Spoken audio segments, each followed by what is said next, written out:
ఆయనకు భయం. ఎందుకు అంటే ఆయన పెద్ద లీడర్, అలా పార్టీ అధినేత.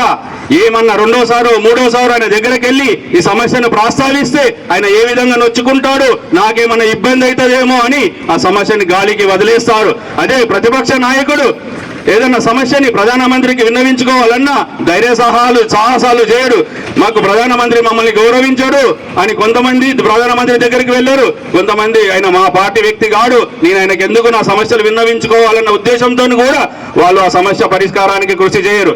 అదే ఒక స్వతంత్ర అభ్యర్థి అయితే ప్రతి సమస్యను ఒక్కటిసారి కాదు 10 సార్లు, ఒక ప్రధానమంత్రి కాదు సెంట్రల్ పిఎం ఆఫీసులో ఉన్న అధికారులకు కానీ ఒక కేంద్ర మంత్రులకు కానీ ఒక్కటికి 10 సార్లు విన్నవించి ఆ సమస్య పరిష్కారం అయ్యే వరకు పోట్లాడతాను అని నేను మనవి చేస్తున్నాను. ఎందుకంటే నాకు అందరూ సమానమే. నాకు పార్టీలకు అతీతంగా ఒక పార్టీకి సంబంధించిన వ్యక్తిని గాను నేను అన్ని మతాలు అన్ని కులాలు అందరూ మనం సమానమే. మనం సమత్వం సత్యం ధర్మం న్యాయం కోసం పోరాటం చేస్తాం ఒక స్వతంత్ర అభ్యర్థిగా ఉంటే. అందుకని మీరు ఒక్కసారి ఒక స్వతంత్ర అభ్యర్థికి మీ మద్దతునిచ్చి మీ ఒక్కసారి చూడండి.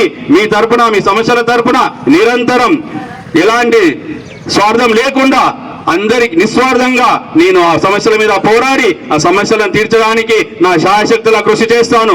అంతేకాకుండా ఏదన్నా సమస్య నా దృష్టికి వచ్చినా నేను దాన్ని ఎప్పటికీ మరవను. ప్రతిదీ రికార్డు చేసుకొని ప్రతి సమస్య పరిష్కారం అయ్యే వరకు నేను పోట్లాడుతూనే ఉంటాను అని మనవి చేసుకుంటాను. మీకు తెలుసు మనకు 15 సంవత్సరాలు నుంచి ఎలాంటి ఎంపీలు గెలిచారు. ఫస్ట్ కాంగ్రెస్ గెలిచారు, 5 సంవత్సరాలు ఎంపీగా ఉన్నారు.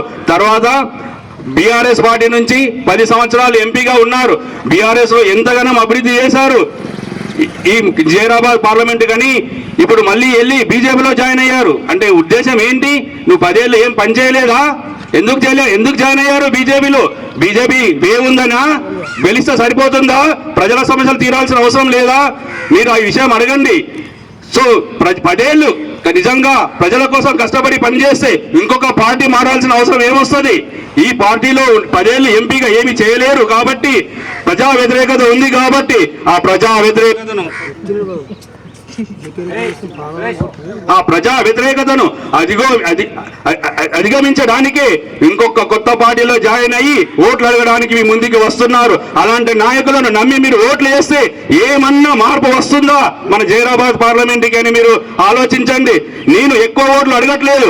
నాకు కనీసం కొన్ని ఓట్లు వేస్తే నాకు కొంచెం 50,000 ఓట్లు ఒక 70,000 ఓట్లు వచ్చినాయి అనుకోండి.